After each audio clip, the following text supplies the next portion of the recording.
Good morning. তো এই বৃহস্পতিবার ছুটিতে সকাল সকাল আমি জোজোকে নিয়ে বেরিয়ে পড়লাম মায়াপুরের উদ্দেশ্যে। মাত্র 5 মিনিট দেরি হয়ে গেছিল, তাই ট্রেনটা মিস করলাম। আবার ট্রেন 11টায়। তো অতক্ষণ বসে থেকে কি করব, তাই ঠিক করলাম পারুলিয়া হয়ে বাসে যাব। তো সেই মতো প্রথমে পারুলিয়া টোটোতে উঠলাম, তারপর বাসে শ্রীরামপুর মোড়, তারপর ওখান থেকে আবার টোটো করে একদম নবদ্বীপ ঘাট। সামান্য একটু দেরির জন্য টাকাও বেশি খরচ হলো, আবার সময়ও বেশি লাগলো। তো যাই হোক, শেষমেশ নবদ্বীপ ঘাট আমরা পৌঁছে গেলাম। বেশ জমজমাট পরিবেশ, যেটা সব সময় থাকে। আমরা নৌকাতে পার হব ঠিক করেই রেখেছিলাম, তাই 5 টাকা করে 2টো টিকিট কাটলাম। তারপর নৌকার দিকে এগোলাম। একটু আগেই জোজো বাসে উঠে অসুস্থ হয়ে পড়েছিল। টোটোতেও মুখ ভার করেছিল, গা গোলাচ্ছিল, কিন্তু এখানে এসে ওকে আর অসুস্থ লাগছিল না, বেশ ফ্রেশ লাগছিল। আমার নিজেরও খুব ভালো লাগছিল। আগে বহুবার এই পথে গেছি, সেই কথাগুলোই মনে পড়ছিল। মায়াপুরে মামার বাড়ি, তাই বছরে অনেকবারই যাওয়া হতো। এখন সময় পাল্টেছে, পরিস্থিতিও পাল্টে গেছে। যাই হোক, পরিবেশটা এত সুন্দর, তাই মা মেয়েতে প্রচুর সেলফি নিলাম। আসলে আর মাত্র কয়েকদিন পরেই ক্রিসমাসের ছুটি পড়বে। এই সময় এখানে প্রচুর ভিড় হয়, তাই আমরা এই সপ্তাহটাই চুজ করেছি মায়াপুর ঘোরার জন্য। এরপরে গেলে শান্তি করে ঘুরতে তো পারতামই না, বেড়ানোর থেকে কষ্টটাই বেশি হতো। তিল থোয়ার জায়গা থাকে না এই সময়। তো দেখতে দেখতে আমরা মাঝগঙ্গায় চলে এসেছি। এই জায়গাটাই সেই জায়গা যেখানে জলঙ্গি আর ভাগীরথী একসঙ্গে মিলেছে। এই জায়গাটা দেখার জন্য সবাই খুব উৎসুক হয়ে থাকে। আমরা নৌকা থেকে নেমে বেশ কিছু সেলফি তুলে নিলাম আবার। তারপর বাসে চেপে ইস্কন মন্দির যাওয়ার জন্য একদম রেডি। তো আমরা মন্দির পৌঁছেও গেলাম, কোনো অসুবিধা হয়নি। একটু দেরি হলো ঠিকই, কিন্তু সব ঠিকঠাক ছিল। আমরা প্রথমেই যাব চন্দ্রোদয় মন্দির, মায়াপুরের মূল মন্দির। তো সেই দিকেই এগোচ্ছিলাম। রাস্তায় হাঁটতে খুব ভালো লাগছিল। চারিদিকে সব কিছু কি সুন্দর সাজানো গোছানো। এখানে যতবারই আসি না কেন, প্রত্যেকবারই যেন নতুন লাগে, কখনো একঘেয়ে মনে হয় না। তো সেইভাবেই আমরা এগোচ্ছিলাম। প্রথমে আমরা গিয়ে আমাদের জুতো আর ফোন এগুলো জমা রাখবো কাউন্টারে। তো তারপর আমরা কোনো ছবি আর তুলতে পারবো না, তো সেই মতোই প্রস্তুত হয়েছিলাম।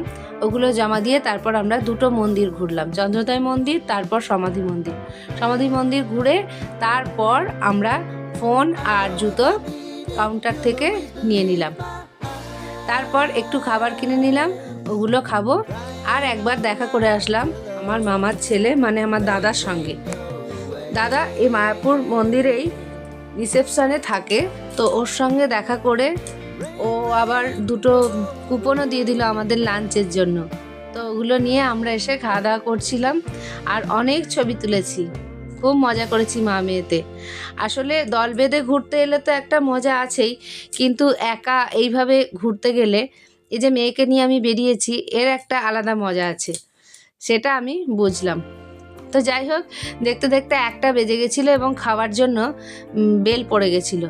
তো আমরা তাড়াতাড়ি লাইনে দাঁড়ালাম এবং খুব সুন্দর ভোগের ব্যবস্থা ছিল, তো ওটাই আমরা খেলাম। আসলে সকাল থেকে সারাদিন সেরকম কিছু খাওয়া হয়নি, তো খিদেও খুব পেয়েছিল। আর ভোগের খুব সুন্দর রান্নাগুলো ছিল, যেমন ভাত, বেগুনি ভাজা, ডাল, ফুলকপি আলুর তরকারি, পনিরের তরকারি ছিল, আর ছিল পায়েস, সঙ্গে একটা রুটিও ছিল। তো সুন্দর খেলাম। তারপর খাওয়া দাওয়ার পর কি করব বুঝতে পারছিলাম না, তারপর মামার বাড়ি চলে গেলাম।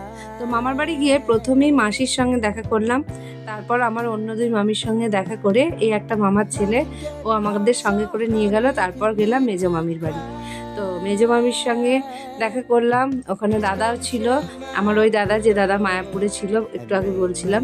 তো দাদার সঙ্গে আর ওই মামির সঙ্গে অনেকক্ষণ বসে গল্প করছিলাম। ওদের সঙ্গে গল্প টল্প করে করতে করতে প্রায় 4টে বেজে গেছিলো। তো তারপর আমরা বাইরে এসে আর এক মামার সঙ্গে দেখা করলাম।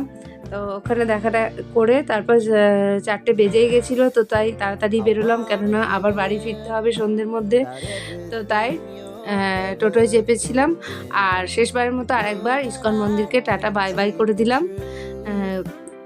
সারাদিন এত ঘুরেছি, কিন্তু তারপরেও যখন আবার ঘাটের ধারে এলাম মনটা এত ভালো লাগলো, মানে খুব সুন্দর একটা পরিবেশ, তো আবারও মনটা খুবই ভালো হয়ে গেল।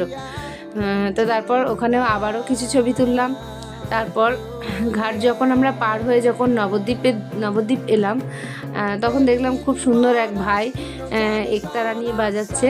তো ওর কাছ থেকে একটা একতারা আমিও কিনে নিলাম, আর ও কেমন বাজাচ্ছিল সেটাও দাঁড়িয়ে দাঁড়িয়ে দেখছিলাম, যদি শিখতে পারি।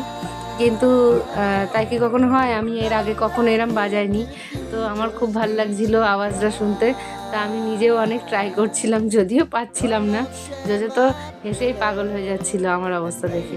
তো ট্রেনে আমি ওই করতে করতেই এসেছি সারা রাস্তা। এটা আমি করে থাকি, একটু খ্যাপামো আর কি মাঝে মাঝে।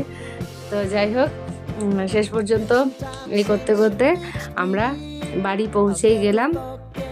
তো বাড়ি এসে আর কিছু রান্না করব না, তাই রুটি কিনে নিয়ে এসেছিলাম, আর ভাল লাগছিল না। তো তাই আজকের মতো এই পর্যন্তই। আপনাদের কেমন লেগেছে এই ব্লগটি অবশ্যই জানাবেন, আর আমার চ্যানেলটা প্লিজ সাবস্ক্রাইব করে দেবেন। তো আজকের মতো টাটা, গুড নাইট।